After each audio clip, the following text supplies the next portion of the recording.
Hello. For some time, I'm going to be speaking about Buddhism. I've wrote quite a bit recently, and I figured it was worthwhile to share it, and I hope that you enjoy it. Here we go. You do not become a Buddha. You do not do things like work hard or try your best to one day evolve into one. You are a Buddha, or you are a not Buddha. By all means, work hard, strive for the well-being of yourself, of your mind, and of others. But when you are Buddha, be a Buddha. When you are tired, be asleep. When hungry, be in front of food. You are. You simply are. What you may be one day is something else. Something that you, right now, are not. Sorry, hate to tell you. What you are right now is the key. Not a tomorrow you, not the yesterday you. This is fundamental to understanding Buddhism, I believe. One of the first lessons that I learned was of Samsara. Samsara is depicted as a wheel. This represents the great cycle of things, life, death, the rotation of the planet, whatever have you. The wheel involves suffering and living, both completely dependent on the other. There is another saying, death is the only thing that gives life any meaning. This is something like that. Of course, to live, you must endure suffering, and to suffer is to be aware that you still live. And when I first heard this, it affected me. It does not even bother to offer a way out of your suffering.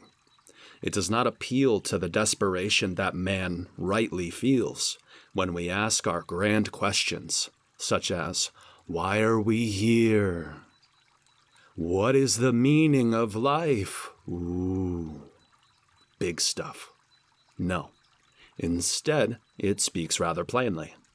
Life is here, life is now, and there is nothing else. Tomorrow, a fabrication. Yesterday, hallucination. Why do I speak of these things, of the Tao, of the Buddha? Because I want to. Because the Tao and the Buddha provided me peace. They provide grounding, and yet uplift me. Paradoxically, they make me whole and leave me empty. I am dull when they are clever. I am quiet when they are loud. I confuse those who think that they know. I assure those who think that they don't know. I am brightest when they're dark. I laugh to stop the crying. I joke to remind them all how fragile it is. I remind them how fragile it is, not to cause harm or to anger them, but because we often assume it's going to last forever, and it will not. Like all else, it has been born, and like all else, it will die.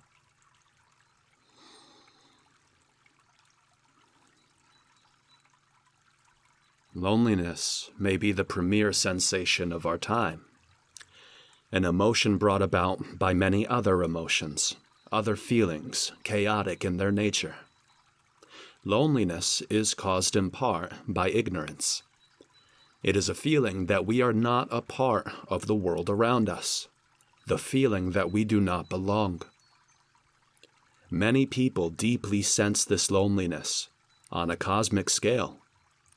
Many people feel that we are alone in some vast space of nothingness, confined to our little prisoner's island, for some grand crime we are to be punished for, while the gods sing and dance, drink and make merry somewhere else, somewhere far, far away from wretches like us.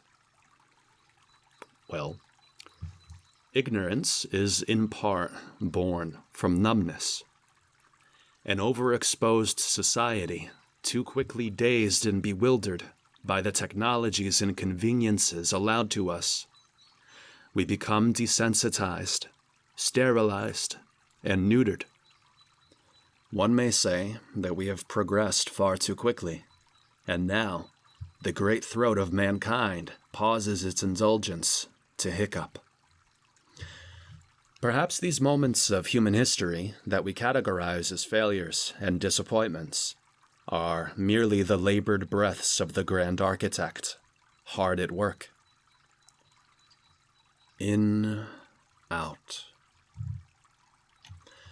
Just as a wolf will rip its own paw when stuck in a hunter's trap, so too does man attempt to bring about utopia, and subsequently destroys himself. Ignorance is what arises when you only know and do not understand. When you only know, you become familiar, but when you understand, you become distanced. The student asks, "What is the highest virtue?" "Non-virtue," replies the master.